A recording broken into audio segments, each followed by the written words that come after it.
प्यारे दोस्तों, स्वागत है आप सभी का आज की एक नई वीडियो में। दोस्तों, आज की इस वीडियो में हम क्लास 9th हिंदी क्षितिज का चैप्टर 1 यानी कबीरदास जी की साखियों की लिखित व्याख्या देखने वाले हैं। इससे पहले मैं आपको बता दूं लिखित व्याख्या क्या है दोस्तों। ठीक है, तो लिखित व्याख्या का मतलब है कि पहले मैं आपको व्याख्या यहाँ पर आपकी बुक में बताऊंगा, उसके बाद उसे नोट्स में कैसे लिखना है ये मैं लिख लिख करके बताने वाला हूँ। ठीक है, आप सभी लोग मेरी हैंड रिटेन नोट्स देख सकते हो। मैंने इसे बहुत ही सरल शब्दों में लिखा है ताकि एक एक दोहे का अर्थ आपको बहुत ही अच्छे से समझ में आए। ठीक है, तो आप सभी लोग वीडियो में अंतिम तक जुड़े रहें, वीडियो को ध्यान से देखते रहें।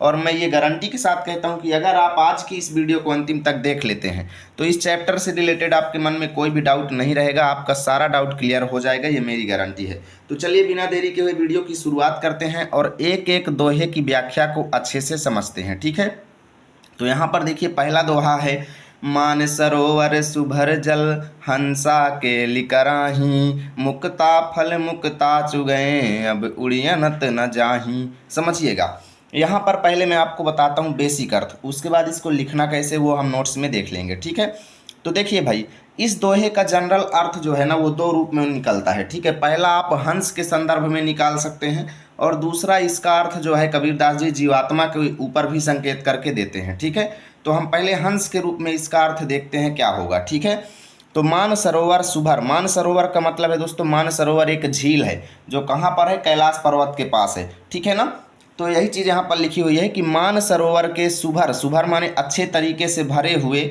जल माने जल में, यानी मान सरोवर झील में अच्छे तरीके से भरे हुए सुंदर जल में, जल में मतलब पानी में। हंसा मतलब हंस जो है, केली, केली मतलब खेल या जिसको क्रीड़ा कहते हैं, केली मतलब खेल या क्रीड़ा, कराही मतलब कर रहे हैं। ठीक है, यानी कबीरदास जी कहते हैं कि मान सरोवर झील के सुंदर जल में हंस जो हैं क्रीड़ा कर रहे हैं। क्या कर रहे हैं? क्रीड़ा कर रहे हैं, यानी मतलब खेल रहे हैं। ठीक है, और मुक्ता फल मुक्ता चुगए अब उड़ी अनत न जाही। और मुक्ता फल, मुक्ता फल कहा जाता है मोती को। किसको कहते हैं? मोती को। और मोतियों को मुक्ता, मुक्ता मानी फ्री होकर, स्वतंत्र होकर, मुक्त होकर के। ठीक है, मुक्ता मतलब मुक्त होकर के, फ्री होकर, स्वतंत्र होकर के वो मोतियों को चुगए मतलब चुन रहे हैं। ठीक है, उन नदियों में क्या कर रहे हैं? वो मोतियों को चुन रहे हैं। और अब उड़ी अनत न जाही, और इसीलिए वो अब माने अब उड़ी मतलब उड़ करके, अनत माने किसी दूसरी झील में, न जाही मतलब नहीं जा रहे हैं। तो इस दोहे का मतलब क्या है मैं आपको बताता हूँ। कबीरदास जी ये कहते हैं कि हंस जो हैं वो मान सरोवर झील के, सुभर का मतलब होता है अच्छे तरीके से भरे हुए जल में। ठीक है, यानी मान सरोवर झील में भरे हुए सुंदर जल में हंस जो हैं वो क्रीड़ा कर रहे हैं और स्वतंत्र होकर के, यानी अच्छे तरीके से जिंदगी व्यतीत करते हुए, मौज में, आनंद में। ठीक है, मुक्ता फल मतलब मोतियों को चुगए मतलब चुन रहे हैं, और इसीलिए वो वहाँ से उड़ करके अनत माने अन्यत्र या किसी दूसरी झील में नहीं जा रहे हैं, क्योंकि भाई एक ही झील के अंदर उनको सारी चीज़ें मिल रही हैं, मोतियाँ भी मिल रही हैं, है ना, और उनको आनंद भी मिल रहा है, सारी चीज़ें उनको मिल रही हैं, तो वो किसी दूसरी झील में क्यों जाएंगे। ठीक है, अब ये तो था हंस के संदर्भ में व्याख्या।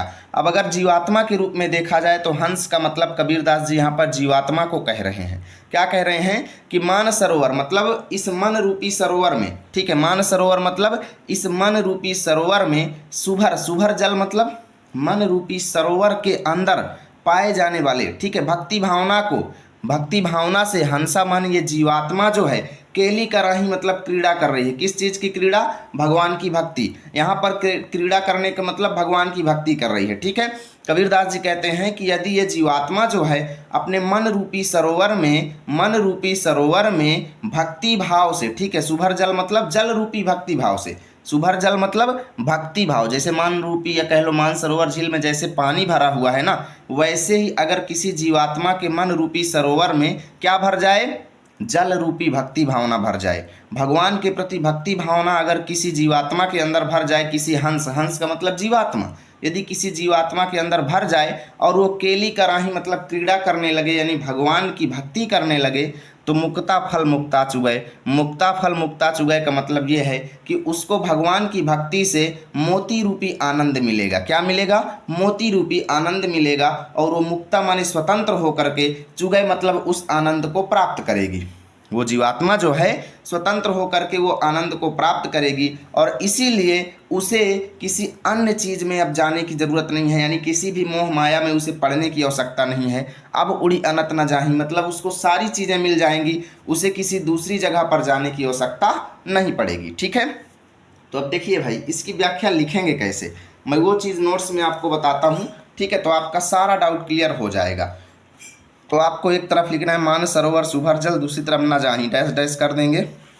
भावार्थ में लिखेंगे कबीरदास जी कहते हैं कि जिस प्रकार हंस मान सरोवर झील के भरे हुए जल में स्वतंत्रता पूर्वक मोतियों को चुगते हुए और क्रीड़ा करते हुए अपनी पूरी जिंदगी बिता देते हैं और इस आनंद को छोड़कर कहीं नहीं जाना चाहते, ठीक है, उसी प्रकार मनुष्य भी मन रूपी सरोवर के जल रूपी ज्ञान को या जल रूपी भक्ति को, भक्ति या ज्ञान यहाँ पर लिख सकते हो, ठीक है ना। उसी प्रकार मनुष्य भी मन रूपी सरोवर के जल रूपी ज्ञान को प्राप्त करके ईश्वर की भक्ति करते हुए मोती रूपी मुक्ति का आनंद उठा रहा है और इस आनंद को छोड़कर वह कहीं और नहीं जाना चाहता। ठीक है, तो इस तरीके से ये दोहे की व्याख्या हो जाएगी। आप लोग इसका स्क्रीनशॉट ले लीजिए और अपनी नोट्स तैयार कर लीजिए। चलते हैं अगले दोहे पर। तो अगला दोहा है अपनी कबीरदास जी का कि प्रेमी ढूंढत मैं फिरऊं प्रेमी मिले न कोई, प्रेमी को प्रेमी मिले सब विष अमृत होई।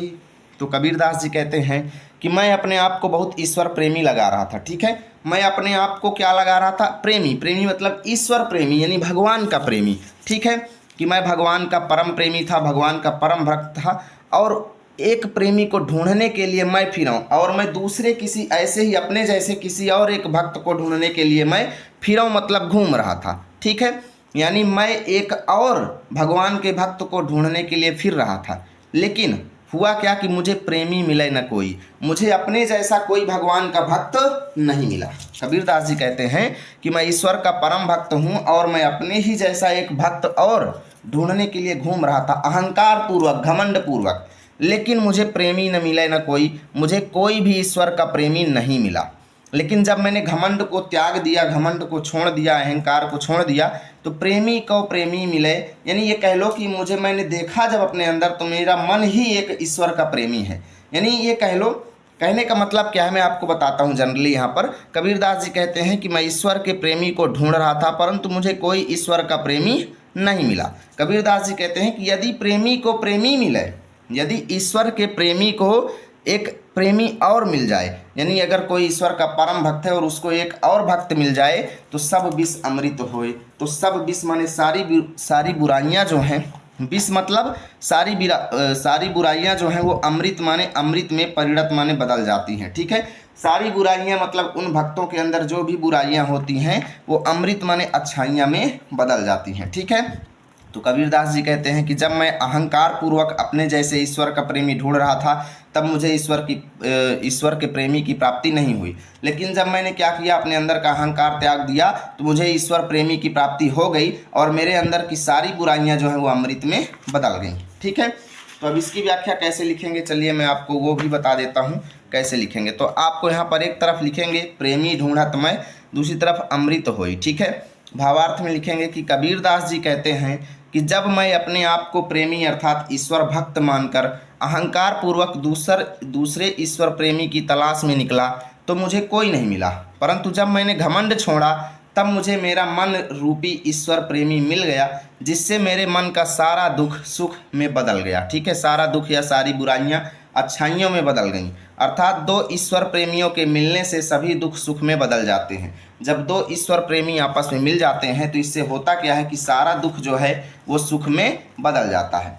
आगे लिखा है हस्ती चढ़िए ज्ञान को सहज दुली चाडारी, स्वान रूप संसार है भूकन दे झक मारी। समझिएगा, यहाँ पर कबीरदास जी कहते हैं कि हस्ती चढ़िए ज्ञान को मतलब ज्ञान के हस्ती माने हाथी की, चढ़िए मतलब सवारी कीजिए, यानी ज्ञान रूपी हाथी की हम लोगों को सवारी करनी चाहिए। कैसे हाथी की, ज्ञान रूपी हाथी की। अब ज्ञान रूपी हाथी क्या है अभी आपको समझ में आएगा, ध्यान से देखते जाइए। ठीक है, हम लोगों को सहज माने स्वाभाविक रूप से, यानी सहज माने स्वाभाविक रूप से हम लोगों का स्वभाव ही ऐसा होना चाहिए कि हम लोग ज्ञान रूपी हाथी की क्या करें, सवारी करें, उसके ऊपर दुलीचा डालकर। दुलीचा क्या होता है? दुलीचा एक प्रकार का वस्त्र यानी कपड़ा होता है जो हाथी के ऊपर बिछा करके उसके ऊपर बैठा जाता है। ठीक है, हाथी के ऊपर बिछाते हैं, फिर उसके ऊपर बैठते हैं। डारी मतलब डाल करके। तो कबीरदास जी कहते हैं कि हम लोगों को हाथी के ऊपर एक बढ़िया सा आसन यानी दुलीचा डाल करके स्वाभाविक रूप से बैठना चाहिए और उस ज्ञान रूपी हाथी की सवारी करना चाहिए। तो पहले लाइन का जनरली अर्थ आप क्या समझते हैं? इसका मतलब ये है कि हम लोगों को एक बढ़िया सा बिछौना बिछाना चाहिए और उसके ऊपर बैठ करके हम लोगों को ज्ञान प्राप्त करना चाहिए। ठीक है, यानी एक बिछौना बिछा करके क्या करें? हाथी की सवारी करें। किस हाथी की? ज्ञान रूपी हाथी की सवारी करें, अर्थात हम लोगों को बैठ करके ज्ञान अर्जित करना चाहिए। क्योंकि भाई देखो, ये संसार जो है कैसा है? स्वान रूप संसार है। ये संसार जो है कुत्ते की भांति है। स्वान किसको कहा जाता है? कुत्ता को। ये संसार जो है, कबीरदास जी कहते हैं कि ये संसार जो है कुत्ते के समान है। जो आप कुछ भी करेंगे तो आपको ये क्या करेगा? आपकी कमियां निकालेगा, आपकी बुराई करेगा, है ना, भौंकता रहेगा। आप कोई भी काम करेंगे तो ये भौंकता रहेगा। जैसे हाथी ही चलता है तो आप देखते हैं कुत्ते भौंकते रहते हैं, है ना। तो कबीरदास जी वही कहते हैं कि ये संसार जो है कुत्ते के समान है, इसलिए आप इसको झक मार के यानी व्यर्थ में इसको भौंकने दीजिए, इसको व्यर्थ में भौंकने दीजिए। आप इन आदमियों के ऊपर ध्यान मत दीजिए, संसार के जो लोग आपकी बुराई कर रहे हैं उनके ऊपर आप ध्यान मत दीजिए। आप आराम से बैठ करके ज्ञान अर्जित कीजिए। ठीक है, आप इन सब चीज़ों के चक्कर में मत पड़िए। ये आदमियों का काम है कि अगर कोई आगे बढ़ रहा है तो उसकी बुराई करना, है ना। चलिए, इसकी व्याख्या मैं आपको बता देता हूँ कैसे लिखना है ताकि आपका डाउट क्लियर हो जाए। तो आपको क्या करना है? एक तरफ लिखना है हस्ती चढ़िए, दूसरी तरफ झक मारी। ठीक है, भावार्थ में लिखेंगे। कबीरदास जी कहते हैं कि व्यक्ति को स्वाभाविक रूप से एक आसन लगाकर ज्ञान रूपी हाथी की सवारी करनी चाहिए, अर्थात ज्ञान ग्रहण करते रहना चाहिए और लोगों की बातों को ध्यान नहीं देना चाहिए। क्योंकि यह संसार एक कुत्ते के समान है जो हाथी रूपी श्रेष्ठ आदमी अर्थात सफल व्यक्ति के पीछे भौंकते हुए अपना समय बर्बाद करता है। ठीक है, ये आप लोग स्क्रीनशॉट ले लीजिए। अगला देखते हैं। पखा पखी के कारणे सब जग रहा भुलान, निरपख होई के हरि भजय सोई संत सुजान। ठीक है, समझिएगा यहाँ पर पखा पखी का मतलब है पक्ष विपक्ष। पखा पखी का मतलब पक्ष विपक्ष। तो कबीरदास जी कहते हैं कि आज का आदमी जो है पक्ष विपक्ष के कारण यानी वाद विवाद के कारण कि तुम अच्छे आदमी नहीं हो, तुम्हारी जाति अच्छी नहीं है, तुम्हारा धर्म अच्छा नहीं है, ठीक है, हिंदू धर्म ज़्यादा अच्छा है, मुस्लिम धर्म ज़्यादा बेकार है, यानी पखा पखी मतलब पक्ष विपक्ष के चक्कर में के कारण मतलब कारण। ठीक है, पक्ष विपक्ष के कारण आज का मनुष्य जो है सब जग मतलब पूरा संसार जो है भुलान है, मतलब भुलाया हुआ है। ठीक है, पक्ष विपक्ष के वाद विवाद में ही आज का ये पूरा संसार जो है भुलाया हुआ है, खोया हुआ है। जबकि कबीरदास जी कहते हैं कि निरपक्ष माने निपक्ष हो करके, बिना किसी पक्ष के, ठीक है, निष्पक्ष हो करके, यानी ना तो किसी का पक्ष रखे, वह व्यक्ति जो किसी का भी पक्ष ना रखे, यानी निष्पक्ष हो करके जो हरि का भजन करता है, जो भगवान का भजन करता है, जो भगवान की भक्ति करता है, निष्पक्ष हो करके बिना किसी पक्ष को धारण किए। ठीक है, बिना किसी के पीछे पड़े, ना किसी पक्ष विपक्ष में पढ़ करके, जो इन सब चीज़ों में नहीं पड़ता, जो एकदम स्वतंत्र होकर के भगवान की भक्ति करता है, कबीरदास जी कहते हैं वही संत सुजान, मतलब वही सच्चा संत होता है, वही सच्चा सज्जन होता है। ठीक है, चलिए इसकी व्याख्या मैं आपको बताता हूँ इसको कैसे लिखेंगे। ठीक है, बहुत ही सरल दोहा है। तो आप लोगों को एक तरफ लिखना है पखा पखी के कारण, दूसरी तरफ संत सुजान। व्याख्या में लिखेंगे। कबीरदास जी कहते हैं कि पक्ष विपक्ष के चक्कर में अर्थात अपने को अच्छा और दूसरे को बुरा कहने में यह सारा संसार आपस में लड़ रहा है। इसके विपरीत जो व्यक्ति निष्पक्ष होकर भगवान की भक्ति में लगा है वही सच्चे अर्थों में सज्जन है। बस यही आपकी व्याख्या हो जाएगी। पांचवा देखते हैं। हिंदू मुआ राम कही, मुसलमान खुदाई, कहे कबीर सो जीवता जो दुह के निकट न जाई। समझिएगा, यहाँ पर कबीरदास जी कहते हैं कि जो हिंदू है ना, हमारे देश में जो हिंदू है ना, वो मुआ माने मर गए, राम कही कही मतलब राम का नाम जपते जपते वो मर गए, जो हिंदू हैं। और जो मुस्लिम लोग हैं वो खुदाई मतलब अल्लाह ईश्वर रहीम की भक्ति करते करते क्या हो गए, मर गए। ठीक है, जो हिंदू हैं वो राम का नाम जपते जपते मर गए, और मुसलमान यानी मुस्लिम धर्म के जो लोग हैं वो खुदाई करते करते यानी भगवान की, ये कह लो अल्लाह की भक्ति करते करते मर गए। लेकिन कहे कबीर सो जीवता जो दुह के निकट न जाई। कबीरदास जी कहते हैं कि जीवित वही है सो जीविता, मतलब जीवित वही है जो दुह के निकट न जाई, मतलब जो दोनों के निकट नहीं जाता, ना तो हिंदू के चक्कर में पड़ता है ना तो मुसलमान के चक्कर में पड़ता है। वो केवल भगवान को एक मानता है। क्या मानता है? एक। कि चाहे आप हिंदू के यानी हिंदू के राम हों या फिर मुसलमानों के खुदा हों, अल्लाह हों, सारे भगवान एक हैं। यानी जो ईश्वर को एक मान करके भक्ति करता है वही ईश्वर की प्राप्ति करता है। जो दोनों के निकट नहीं जाता, ठीक है, वही ईश्वर की प्राप्ति करता है और वही वास्तव में जीवित है, यानी सो जीविता। कबीरदास जी कहते हैं वही जीवित है जो दोनों के निकट नहीं जाता, ना तो हिंदुओं के ना तो मुसलमानों के, ठीक है। वो ईश्वर को एक मानता है और एक मान करके भक्ति करता है, ठीक है। तो इसकी व्याख्या मैं आपको बताता हूँ। आपको एक तरफ लिखना है हिंदू मुआ राम दूसरी तरफ निकट न जाई। भावार्थ में लिखेंगे कबीरदास जी कहते हैं कि हिंदू राम का नाम जपते जपते मर जाते हैं और मुस्लिम खुदा यानी अल्लाह की बंदगी करते करते मर जाते हैं।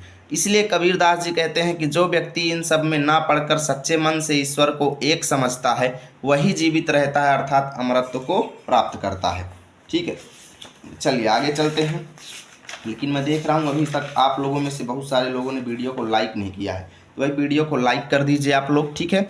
अगला देखिए, काबा फिर काशी भया राम ही भया रहीम, मोट चून मैदा भया बैठी कबीरा जीम। देखिए कबीरदास जी कहते हैं कि मैं काबा गया। कहाँ गया? काबा। काबा क्या है? मुस्लिमों का एक पवित्र तीर्थ स्थल है, ठीक है। तो कबीरदास जी कहते हैं कि मैं मुस्लिम धर्म के पवित्र तीर्थ स्थल यानी काबा भी घूमने गया। काबा फिरी मतलब काबा में घूम करके फिर उसके बाद में काशी गया। कहाँ गया? हिंदुओं के पवित्र तीर्थ स्थल काशी भया मतलब काशी में भी गया। मैं काबा में भी घूमा, काशी में भी घूमा, राम ही मतलब राम की भी भक्ति किया और भया रहीम मतलब रहीम की भी भक्ति किया। मैं राम की भी भक्ति किया और रहीम की भक्ति किया। मुझे तो सभी जगह एक ही नज़र आया, मुझे कोई भी अंतर नहीं नज़र आया, दोनों एक समान मुझको लगे। क्या लगे? एक समान लगे। कबीर कहते हैं मैं काबा भी गया फिर काशी भी गया और दोनों ही जगह मुझको एक ही चीज़ें नज़र आई हैं, ठीक है। कहते हैं जिस प्रकार मोट चून मतलब मोटा आटा, ठीक है, जिस प्रकार मोटा आटा जो है पीसने पर मैदा हो जाता है, जिस प्रकार मोटा आटा पीसने पर मैदा हो जाता है और दोनों का ही काम खाने के लिए किया जाता है, आटा भी खाया जाता है और मैदा भी खाया जाता है, ठीक है। बैठ कबीरा जिम मतलब बैठ करके कबीरा जिम माने खा रहा है। क्या खा रहा है? चाहे मैदा की रोटी हो चाहे आटा की रोटी हो, खाने के ही काम दोनों आते हैं। तो कबीरदास जी यही कहते हैं कि जिस प्रकार मोटे आटा से मैदा बनाया जा सकता है, यानी कि दोनों का ही काम एक होता है, भले ही अलग अलग है दोनों का काम एक होता है, वैसे ही चाहे आप ईश्वर की भक्ति करो यानी चाहे राम को मानो या फिर रहीम को मानो, दोनों ही आपको ईश्वर तक पहुंचाएंगे, ठीक है। चाहे आप राम की भक्ति करो या फिर रहीम की भक्ति करो, दोनों ही आपको परमात्मा के पास पहुंचाएंगे, ठीक है। तो इसकी व्याख्या कैसे लिखेंगे चलिए मैं आपको वो भी दिखा देता हूँ। तो आपको एक तरफ लिखना है काबा फिर काशी, दूसरी तरफ कबीरा जिम। भावार्थ में लिखेंगे कबीरदास जी कहते हैं कि मैंने मुस्लिमों के पवित्र तीर्थ स्थल यानी काबा और हिंदुओं के पवित्र तीर्थ स्थल काशी का भी भ्रमण किया। उन्होंने राम और रहीम दोनों की भक्ति किया, अंततः उनको दोनों में समानता दिखी। वह कहते हैं जिस प्रकार मोटा आटा पीसने पर मैदा में बदल जाता है और उसका भोजन बनाकर खाया जा सकता है, उसी प्रकार राम और रहीम को एक मानकर प्रभु के दर्शन प्राप्त किए जा सकते हैं, ठीक है भैया। अगला देखते हैं, ऊंचे कुल का जनमिया जे करनी ऊंच न होई, सुबरन कलश सुरा भरा साधु निंदा सोई। समझिएगा बहुत बड़ी बात यहाँ पर लिखी हुई है। कबीरदास जी इस दोहे में ये कहना चाहते हैं कि कोई आदमी कितना ही ऊंचे कुल में जन्म लिया हो, अगर उसके कर्म अच्छे नहीं हैं तो उसको अच्छा नहीं कहा जा सकता है। कबीरदास जी कहते हैं ऊंचे कुल का जन्मिया मतलब उच्च कुल में जन्म लेने पर भी, उच्च कुल में पैदा होने पर भी यदि किसी व्यक्ति के करनी माने कर्म ऊंचे नहीं हैं अर्थात अच्छे नहीं हैं, उच्च कुल में जन्म लेने पर भी यदि किसी आदमी के कर्म अच्छे नहीं हैं तो उसकी निंदा वैसे ही होगी जैसे अगर किसी सोने के घड़े में, कोई ऐसा घड़ा जो सोने से बना हुआ हो, किसका बना हुआ हो? सुवर्ण। सुवर्ण को कहते हैं सुवर्ण। सुवर्ण माने सोना। भले ही कोई कलश माने घड़ा जो है, कलश माने घड़ा, कोई घड़ा भले ही सोने का बना हो, लेकिन अगर उसमें सूरा माने शराब को भर दिया जाए तो लोग शराब के साथ साथ घड़े की भी बुराई करेंगे, ठीक है। कहेंगे इतना अच्छा घड़ा है लेकिन इसमें भी शराब भर दिया गया, ठीक है। यानी शराब के साथ साथ घड़े की भी बुराई होगी और वैसे ही भले ही उच्च कुल में कोई व्यक्ति पैदा हुआ हो, अगर उसके कर्म अच्छे नहीं हैं तो उस व्यक्ति के साथ साथ उस कुल की भी बुराई होगी। क्या होगी? सज्जन लोग उस कुल की भी निंदा करते हैं। निंदा सोई मतलब उस कुल और उस व्यक्ति दोनों की निंदा करते हैं। उसी प्रकार निंदा करते हैं जिस प्रकार सोने के घड़े में शराब भरा रहने पर शराब और घड़े दोनों की निंदा की जाती है, वैसे ही उस कुल और उस व्यक्ति दोनों की निंदा होती है। चलिए इसको कैसे लिखेंगे?